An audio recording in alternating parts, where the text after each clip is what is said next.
Olá, queridos irmãos, que a graça e a paz de nosso Senhor e Salvador Jesus Cristo estejam com todos vocês, hoje e para sempre. Estamos aqui reunidos para mais uma aula da nossa escola dominical, a escola dominical da Igreja Presbiteriana Unida de Vila Yolanda. Curso As Cartas Paulinas. Estamos trabalhando a primeira carta de Paulo aos Coríntios. E eu convido você a participar conosco. Qualquer dúvida, qualquer comentário, deixe na nossa página. Se você quiser mais informações sobre os nossos cultos e outras atividades da igreja, você pode deixar ali um recadinho que a gente entre em contato e a gente passa mais informações para vocês, tá bom? Então, nós vamos projetar a nossa aula de hoje e eu espero que o Espírito Santo nos ajude, nos conduza e que você, meu irmão, minha irmã, que tem nos acompanhado ou que está chegando hoje, aproveite ao máximo. Na nossa página no YouTube, nós temos todo o material que tem sido gravado nesta pandemia e temos todas as aulas anteriores sobre o curso das Cartas Paulinas, curso de Atos dos Apóstolos, estudos sobre os Evangelhos, alguns cultos.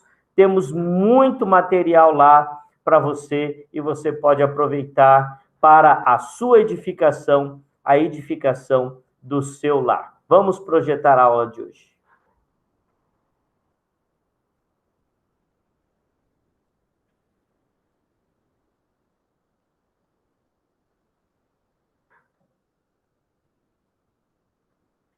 Queridos irmãos, na aula anterior, nós falamos sobre a questão da idolatria, né? E do problema da idolatria, como Paulo via isso na igreja de Corinto, a preocupação de Paulo sobre a idolatria, e, sem sombra de dúvida, né? Isso traz uma preocupação para nós hoje, como igreja, né? Muitas vezes, conforme nós vimos na aula passada, nós agimos, né, como idólatras, né? Nós agimos como idólatras. Há várias situações hoje no meio evangélico, e eu posso dizer isso com tranquilidade, há várias situações no meio evangélico em que nós vemos uma idolatria disfarçada, tá? Uma idolatria disfarçada. Então, se você está curioso, né, reveja a nossa aula passada, né? Tem muito cristão evangélico que é idólatra. Por quê, queridos irmãos? Paulo mesmo aborda, né? Eu vou apenas recapitular aqui. O próprio Paulo aborda que o ídolo, por si mesmo, não é nada, nada representa.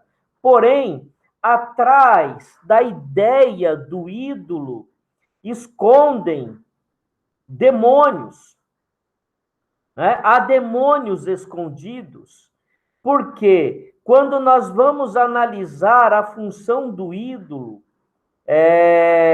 ele quer exercer poder sobre a vida daquele que o idolatra, daquele que o idolatra, daquele que o cultua.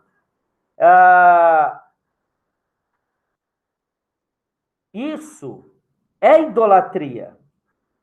E no nosso caso, como eu disse, mais recente, todas as coisas que dão ou sugerem a ideia de que o sacrifício de Cristo não foi suficiente, é um tipo de idolatria que se exerce. Tá? Então eu vou explicar novamente bem rápido, porque isso foi bem trabalhado na aula passada, né? E quem assistiu a aula passada não vai ter um replay né, na aula de hoje, mas bem rápido, que isso é importante para que fique bem compreendido para quem tem assistido às nossas aulas, né?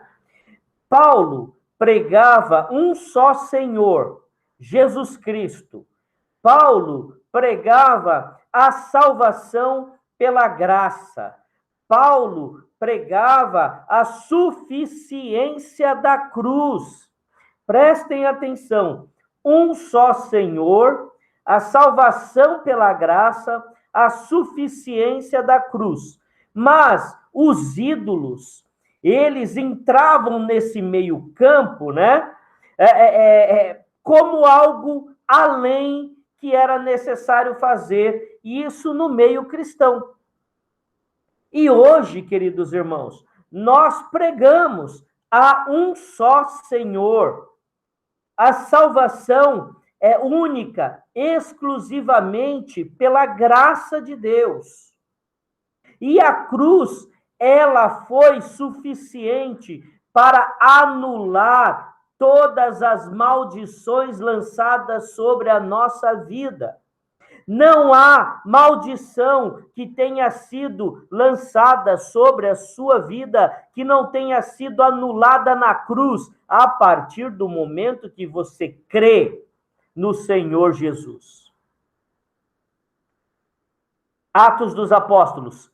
Crê no Senhor Jesus e serás salvo tu e tua casa. Crê no Senhor Jesus, somente isso. Mas, irmãos, nos tempos modernos, quando eu disse que há ídolos disfarçados em nosso meio, que na verdade são demônios, né? Por quê? Eles tentam, né? Muitos pastores, muitos líderes, eles tentam colocar outras práticas, objetos, como algo que você precise fazer além do que Cristo já fez. Meu amado, minha amada, Jesus Cristo já fez tudo o que era necessário por você. Você não precisa comprar o salzinho ungido. Você não precisa beber a água que fica na frente da televisão, na oração, seja ela feita por quem for, seja ela a quem for. Você não precisa crer no Senhor Jesus e será salvo tu e tua casa. Então, qualquer coisa que venha como algo além da cruz, que você tenha que fazer, ou que você tenha que comprar, ou que você tenha que pagar, isso é demoníaco e é idolatria. Você está cometendo idolatria, você é um idólatra.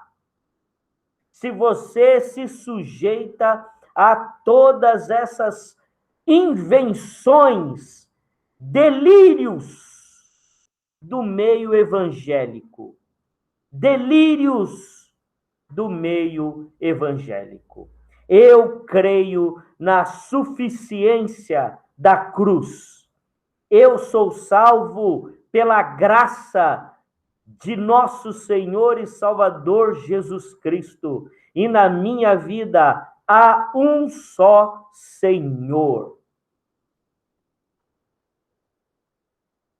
Estão conseguindo entender? Então, para finalizar esse assunto, né? O que é idolatria? É tudo aquilo que eu admito na minha vida como algo necessário além da cruz para a minha salvação ou para a resolução dos meus problemas.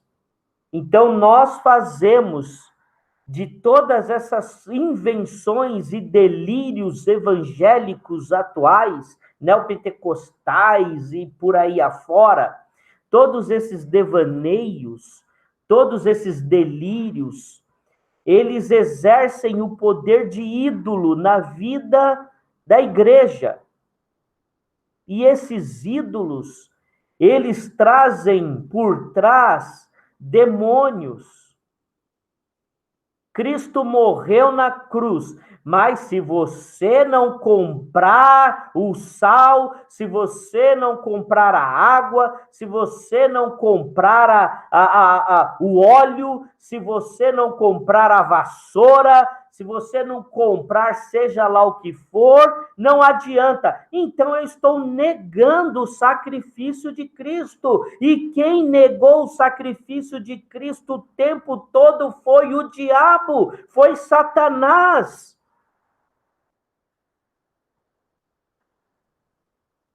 Tá bom? Então, irmãos, muitas vezes nós somos evangélicos, né? E adoramos falar, tal igreja é idólatra. Quantas idolatrias nós temos no nosso meio, irmãos?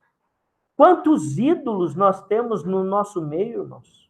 Quantos líderes, pastores, ditos apóstolos, missionários, bispos, bispas, quantas são idolatrados por suas comunidades? Percebam? Então, cuidado quando você acusar alguma religião diferente da sua de idólatra. Antes, veja se você não comete idolatria no desenvolvimento da sua religiosidade, porque nós adoramos falar dos outros. Mas o apóstolo Paulo fala no capítulo 11, que é o que nós vamos abordar daqui para frente, né? Ele fala assim: é melhor que cada um se julgue para que não seja julgado. Olha que interessante que o apóstolo Paulo fala. É melhor que cada um se julgue para não ser julgado. Então, nós precisamos parar, e eu falo isso a começar em mim, parar de julgar, né? Porque nós julgamos tantas igrejas, tantas religiões, mas nós mesmos, muitas vezes, cometemos idolatria. Eu estou falando nós, como povo evangélico, tá? Independentemente da igreja. O povo evangélico, nós evangélicos, nós temos o hábito de julgarmos principalmente os católicos, que são idólatras, né? Que tem idolatria. Nós, muitas vezes, também estamos cheios de ídolos em nossa vida, tá? Então, é melhor você se julgar para não ser julgado. Bom, e aí Paulo encerra essa sessão dizendo: façam tudo para a glória de Deus. E quem assistiu às aulas anteriores vai entender essa frase. Se você não assistiu, assista. Não sejam motivo de tropeço para ninguém, né? Então, nós falamos muito sobre essa questão do tropeço. Agora, queridos irmãos, mudou aqui o tema, né? Não é idolatria leva à imoralidade, esse tema já passou, mas são situações pontuais, né? Eu vou corrigir aqui. Situações pontuais na igreja de Corinto.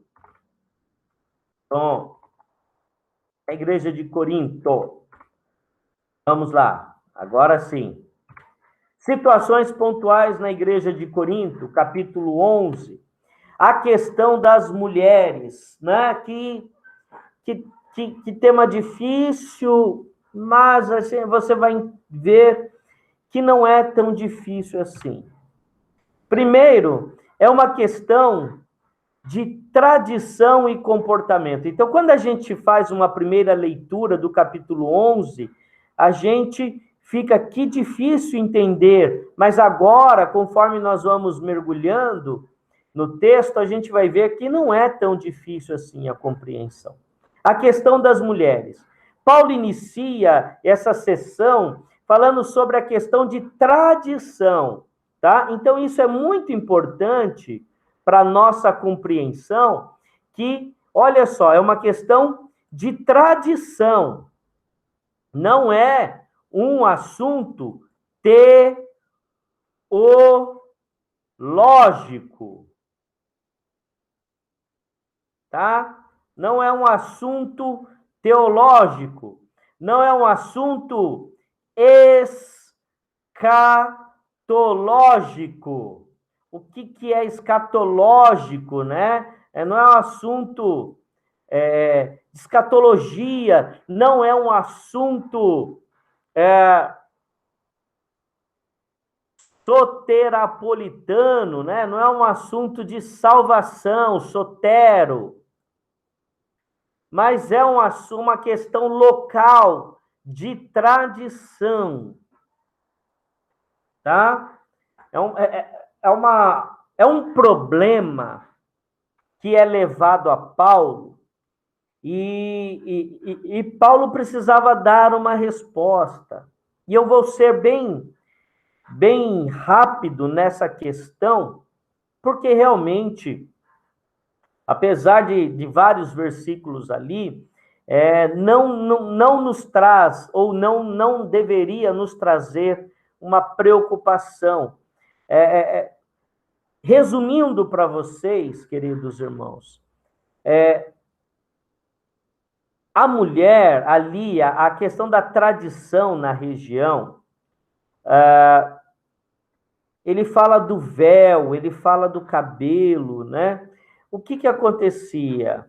A mulher, quando era casada, ela usava o véu para demonstrar que ela não estava à disposição para ser cortejada. Por quê? Imagine o marido vindo de alguma situação e aí ele vê a mulher dele sendo cortejada por outro homem. Então o véu indicava que essa mulher era casada. É claro que se nós falarmos nos tempos de hoje, não, mas as mulheres devem ser respeitadas independentemente da situação. Claro, sem sombra de dúvida.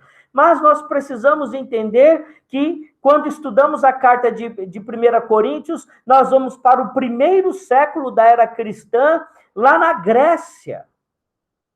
Tá?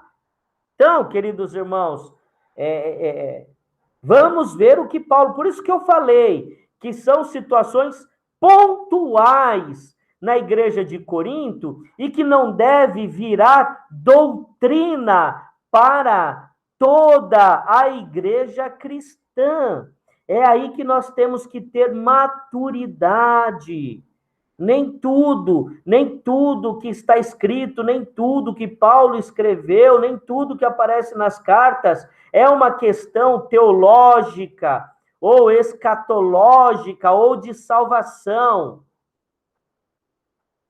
Situações, tradição, uma questão de bom testemunho.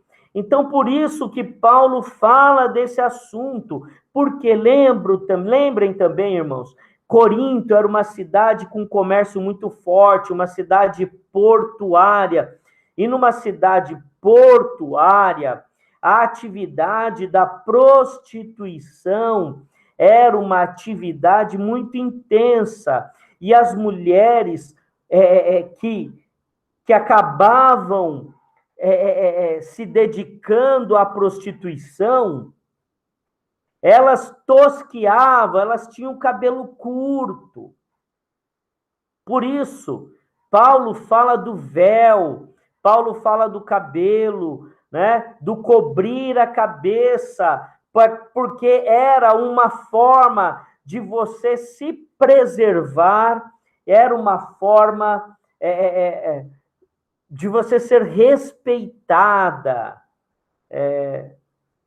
não vamos entender isso e trazer isso para os dias de hoje. Como eu disse, uma mulher, ela deve ser respeitada sempre, em qualquer lugar, independentemente de como esteja seu cabelo, independentemente do que esteja usando, a mulher deve ser sempre respeitada, tá? Mas naquela época, os homens cortejavam as mulheres, os homens procuravam prostitutas, existiam prostitutas no templo de Artemis, existia prostitutas no templo de Diana, existiam, a prostituição era algo muito comum. Então, Paulo fala da importância do cabelo, da importância do véu. Então, queridos irmãos, era uma situação pontual na igreja de Corinto, tá? Então, como eu coloquei aqui, ó, pontual, tá? Isso não é doutrina, não é doutrina. Hoje, tem mulher que gosta de ter um cabelo um pouco mais curto, não há problema nenhum. Tem mulher que gosta de ter o cabelo comprido, bem longo, não tem problema nenhum. A mulher que deixa o cabelo comprido, que deixe para a glória de Deus. A mulher que corta o cabelo, que corte para a glória de Deus. Tá? Tudo que fizeres, faça para glorificar a Deus. Mas, como eu disse, século I, Grécia, costumes diferentes dos nossos, tá? Costumes diferentes dos nossos. Apenas isso. Então, a gente pode, assim, resumir esse tópico e vamos ler alguns versículos que eu destaquei, porque alguns, ainda hoje, pasmem, eles usam essa passagem em Corinto para dizer que a mulher é inferior ao homem. Então, Paulo, ele vai trazendo aqui, ó, ele fala, ó, toda mulher, porém, que ora ou profetiza com a cabeça sem véu, desonra a sua própria cabeça, porque é como se a tivesse rapada. Lembra o que eu disse, da cabeça rapada, né? E aí, portanto, deve a mulher, por causa dos anjos, trazer véu na cabeça como sinal de autoridade. Mas isso era uma questão ali em Corinto. Aí ele diz, no Senhor, olha só, para quem lê esse texto e gosta de dizer que a mulher é inferior ao homem, olha o que o próprio Paulo escreve lá no seu tempo. No Senhor, todavia, nem a mulher é independente do homem, nem o homem independente da mulher, porque como provém a mulher do homem, assim também o homem é nascido da mulher, e tudo vem de Deus. Tá? E tudo vem de Deus. Então, Paulo, ele coloca aqui, ele deixa bem claro, a relação de igualdade entre o homem e a mulher. Cada um exercendo o seu papel na sociedade de Corinto, como deve ser na sociedade nossa, no nosso tempo. As pessoas exercem papéis, né? Apenas isso.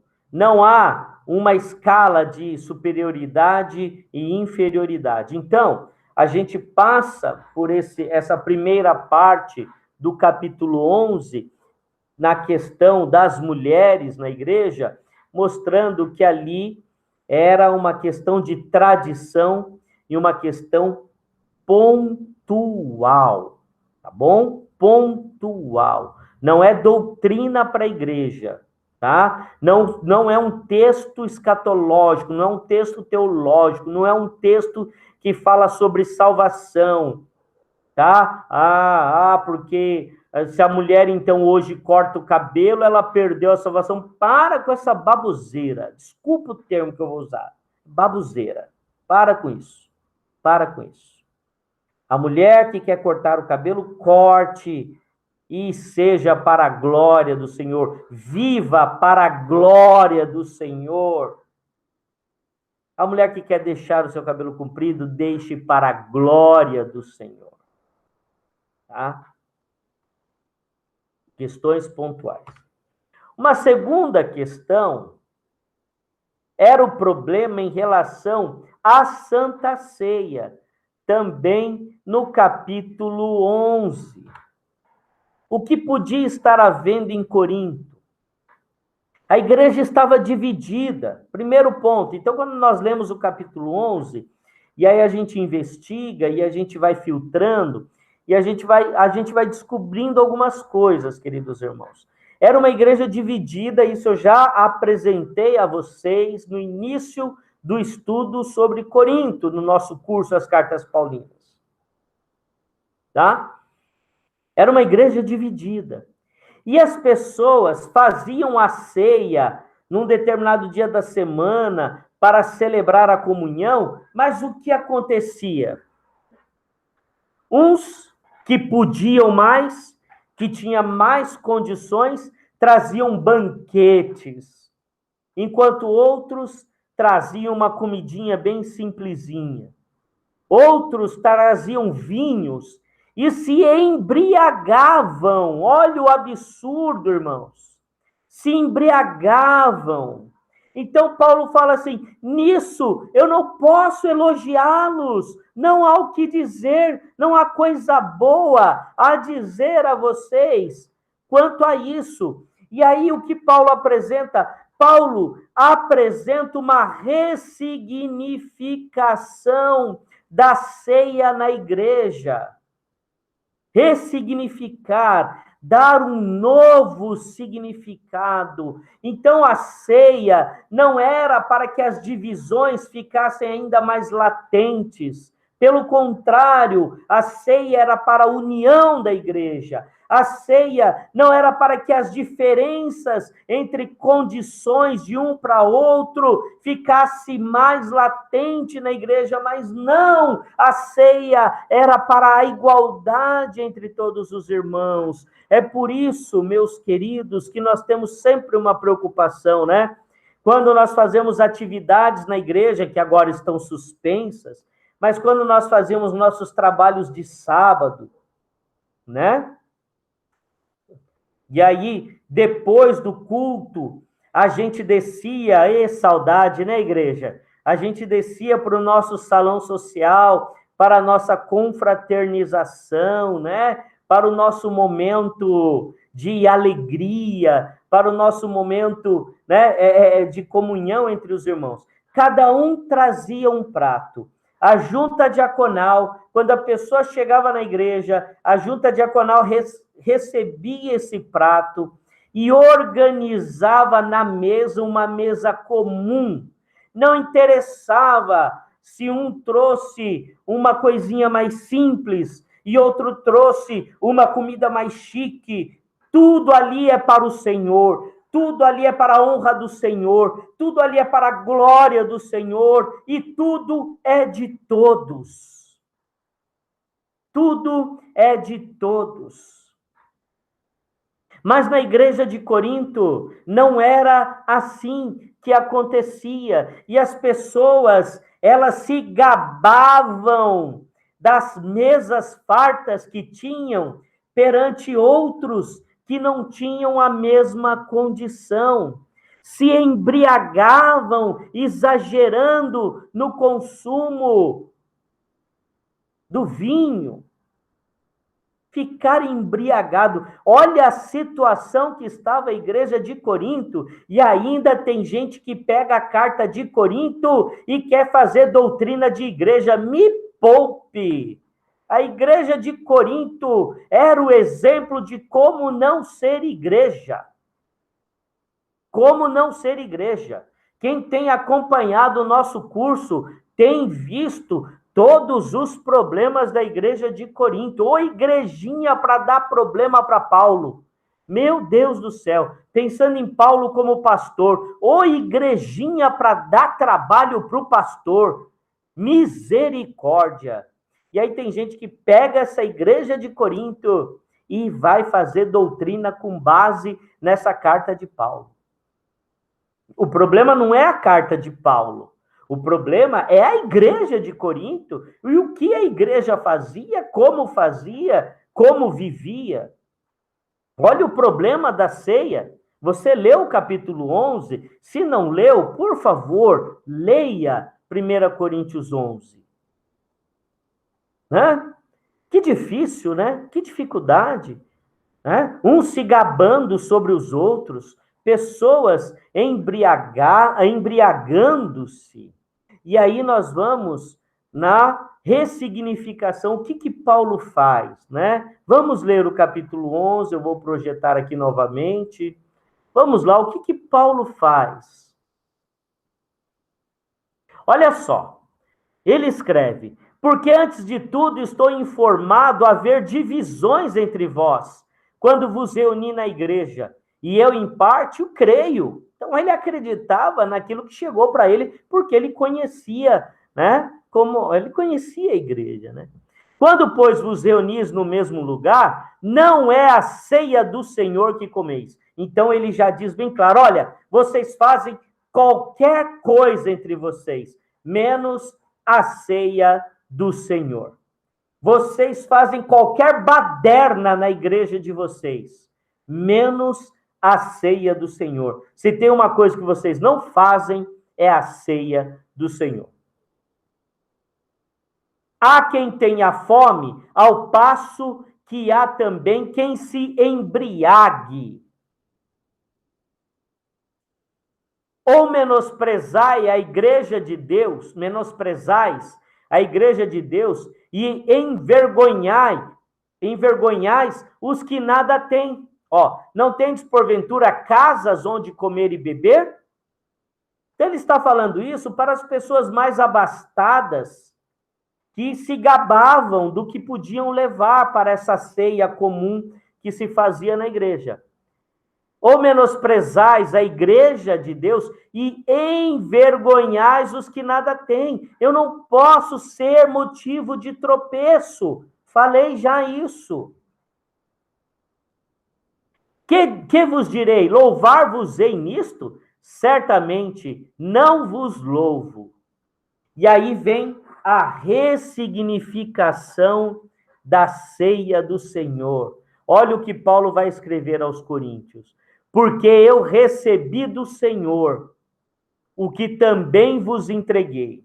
Então, quando ele fala, porque eu recebi do Senhor, alguns estudiosos indicam que Paulo teve outras experiências não relatadas com Cristo, que Cristo apareceu para ele. Por isso ele disse, recebi do Senhor o que também vos entreguei, que o Senhor Jesus, na noite que foi traído, tomou o pão e, tendo dado graças, o partiu e disse, isto é o meu corpo que é dado por vós, fazei isto em memória de mim. Por semelhante modo, depois de haver ceado, tomou também o cálice, dizendo, este cálice é a nova aliança no meu sangue. Fazei isto todas as vezes que o beberdes em memória de mim, porque todas as vezes que comerdes este pão e beberdes o cálice, anunciais a morte do Senhor até que ele venha. Olha a ressignificação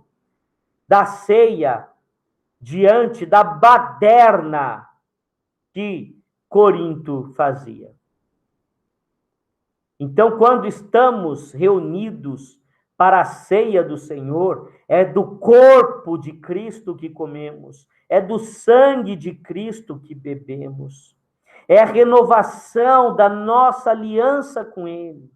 Ele se torna visível no pão e no vinho. E aí Paulo vai fazer um alerta. Por isso, aquele que comer o pão ou beber o cálice do Senhor indignamente, o que é isso? Sem discernir o corpo e o sangue, sem essa ressignificação, será réu do corpo e do sangue do Senhor. Olha, será réu do assassinato de Jesus. Que pesado, que pesado. Examine-se, pois, o homem a si mesmo. Julgue-se para não ser julgado. E assim, coma do pão e beba do cálice.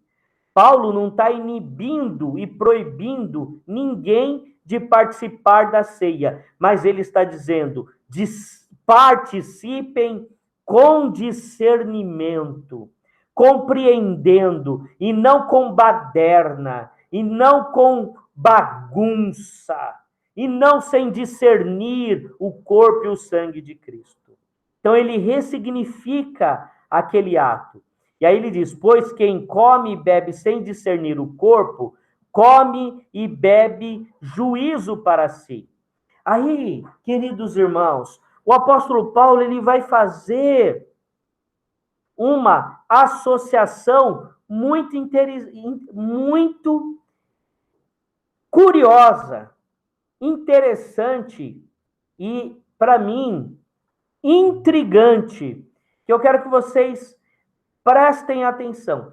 Vocês viram até aqui, né, quem tem acompanhado as nossas aulas, a situação da igreja de Corinto. Era de dar dó, pena.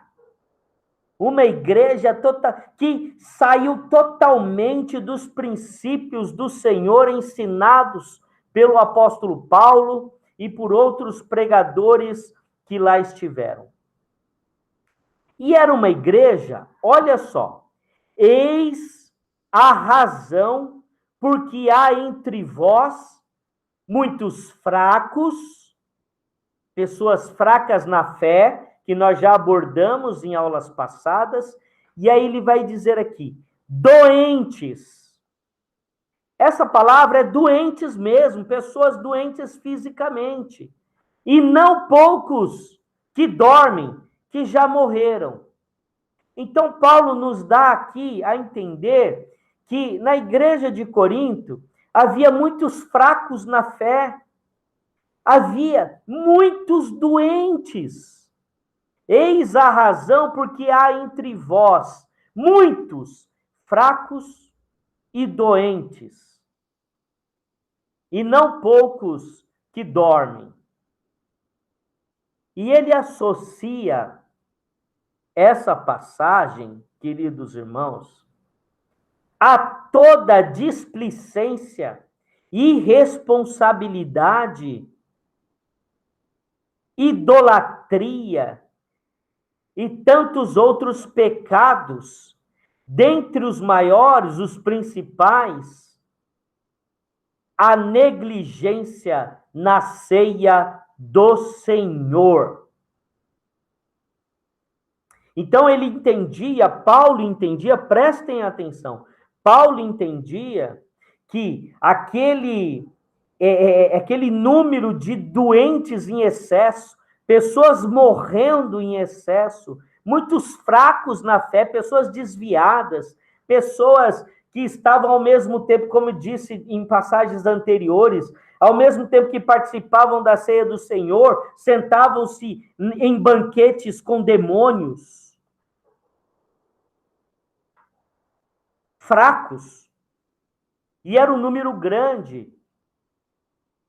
Então, era uma igreja espiritualmente doente, enferma, quase morta.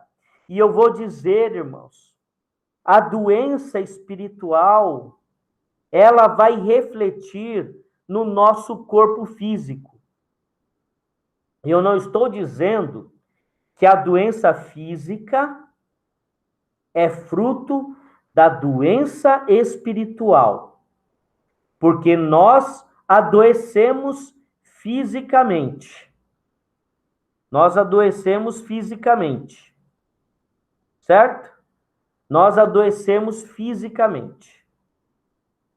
Porém, queridos irmãos, essa doença física nossa não é fruto, né, da doença espiritual. Agora, quando somos espiritualmente doentes, essa doença espiritual pode nos causar outros males físicos, que é o que... Quem está dizendo isso não sou eu, irmãos, está aqui.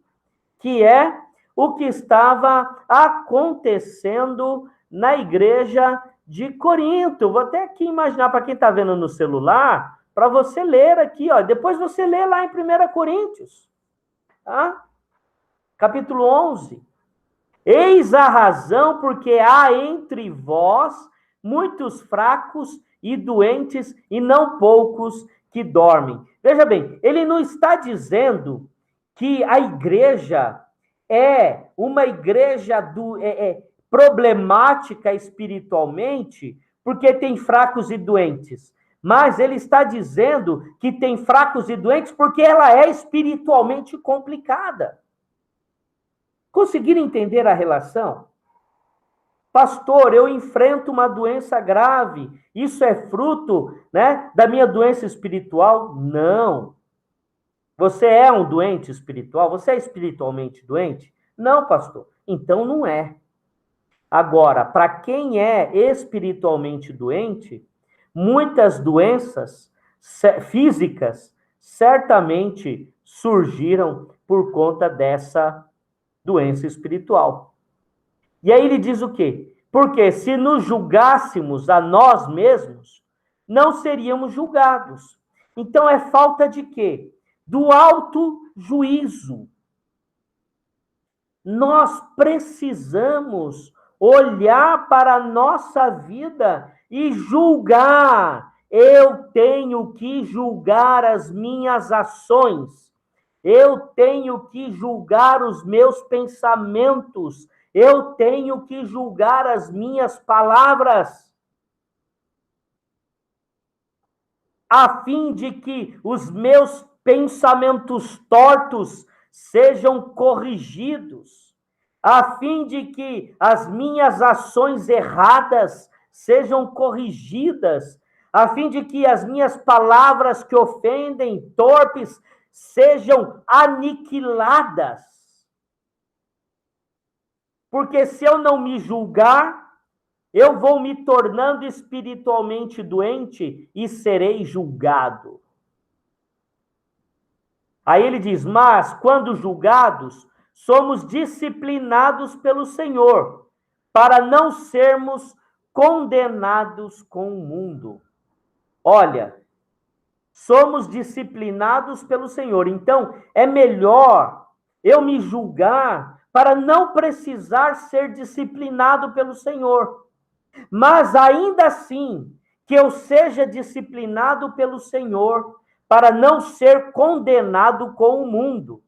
Porque em Apocalipse, Jesus diz o quê? Eu disciplino e castigo a todos quanto amo. Mas, quando julgados, somos disciplinados pelo Senhor, para não sermos condenados com o mundo. Então, julgue-se a si mesmo. Corrija o seu pensamento, suas ações, suas palavras, aquilo que está no íntimo do seu coração. Corrija, para que você não precise ser disciplinado pelo Senhor. Mas se você não conseguir fazer o autojuízo, louve a Deus se for disciplinado pelo Senhor, porque é melhor cair nas mãos do Senhor do que ser condenado com o mundo. O próprio Davi mostrou isso para a gente, quando ele disse, prefiro cair nas mãos de Deus, ser disciplinado, corrigido por Deus, do que pelo mundo. Olha que coisa. Assim, pois, irmãos meus, quando vos reunis para comer, esperais uns pelos outros. Se alguém tem fome, come em casa, a fim de não vos reunirdes para juízo. Quanto às demais coisas, eu as ordenarei quando for ter convosco. Então havia ainda outras coisas, outros problemas que Paulo omitiu na carta, pois tinha planos de visitar a igreja de Corinto. Então, Paulo faz uma ressignificação da ceia, e nessa ressignificação da ceia, ele nos ensina coisas importantíssimas sobre compreender que a Santa Ceia é participar do corpo e do sangue de Cristo. E ele nos mostra o quê? Que nós precisamos nos julgar. Examine-se o homem a si mesmo. Julgue os seus pensamentos, as suas ações, as suas palavras, para não ser julgado. Mas se for julgado, que seja pelo Senhor e disciplinado pelo Senhor, para não ser condenado com o mundo. Amém? Amém? Se tiver dúvida, escreva, mande mensagem, coloque aí a sua mensagem aí na página do YouTube, por onde você está assistindo essa aula agora. Participe e não fique com dúvida, tá bom? A gente está aqui para esclarecer. E se ficou alguma dúvida, escreva e pode ter certeza que eu responderei. Tá bom? Tá ok? Então nós vamos ficar por aqui hoje. Próxima aula, capítulo 12. Aí sim, nós vamos ver teologia ali. Porque não que não houvesse teologia aqui. Tivemos na questão da mesa do Senhor, que era um problema também pontual em Corinto, na igreja de Corinto, mas que nós tiramos importantes ensinamentos. Né? Agora, a questão das mulheres, aí sim, era uma questão de tradição, apenas naquela cidade, naquela igreja, naquela situação. Tá? A próxima aula vai ser muito interessante e eu gostaria muito que você estivesse e, se puder, convide outras pessoas a assistirem também. Nós vamos falar sobre os dons espirituais, tá? Os dons espirituais, bênçãos de Deus, mas que quando não usados com sabedoria e discernimento, eles se tornam problema na igreja. O problema não é o dom, não é o que Deus fez, mas o problema é o homem, a mulher, o ser humano, de não saber usar aquilo que Deus lhe deu. Mas isso fica para o próximo domingo, tá bom? Encerramos por aqui. Obrigado por ficar aí conosco, quase uma hora. Obrigado por estar acompanhando o nosso curso, as nossas aulas, e divulgue a nossa página, né? Divulgue a nossa igreja, a nossa comunidade, para que outras pessoas também possam acompanhar e possam ser contempladas por essas aulas, que nós dependemos inteiramente do Senhor para que alcance os corações. Amém? Ficamos por aqui hoje. Deus abençoe. Um ótimo dia para você, para sua família. Tudo de bom para você. Fique na paz de nosso Senhor e Salvador Jesus Cristo. Amém.